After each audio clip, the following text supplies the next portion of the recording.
Hello, everyone, and welcome back to my show. I'm Dr. Lott from Acupuncture is My Life. Now, on today's episode, I'd like to discuss the coronavirus and viral hepatitis. Now, I've done this episode because as of late, I've been receiving tons of calls from new as well as established patients asking how can they manage this pre-existing condition during this present pandemic.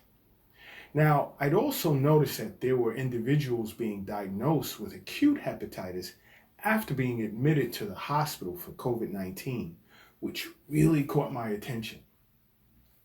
Now, first, let's take a look at what viral hepatitis is. Now, viral hepatitis is infectious inflammation of the liver cells. There are 5 subcategories to this virus. These subtypes are hepatitis A, B, C, D, and E.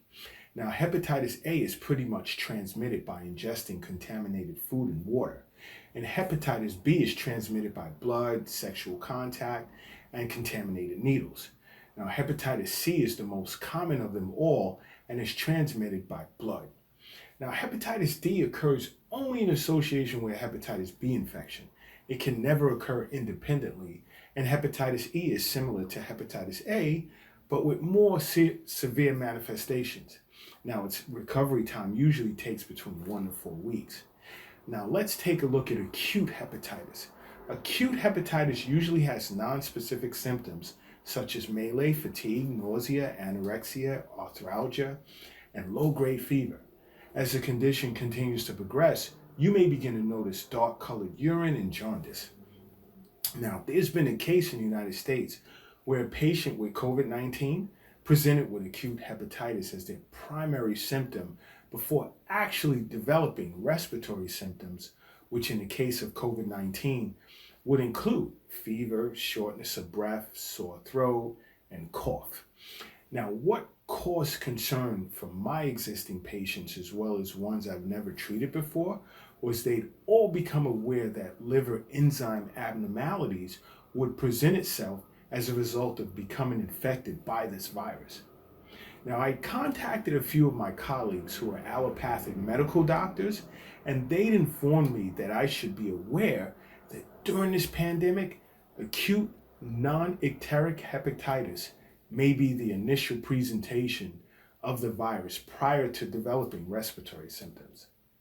Now, overall, COVID-19 does affect liver inflammation and liver enzymes with the ability to cause liver dysfunction. So if you're living with cirrhosis of the liver, you're at a higher risk for the progression and decompensation of your liver disease. So if you have any form of liver disease, sit with your primary care physician and discuss how you can monitor your liver enzymes more often during this pandemic especially. Also, if you're a smoker, now's the best time to quit.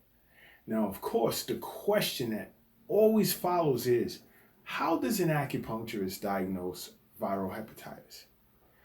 And what's the difference when viewed from a Chinese medicine standpoint?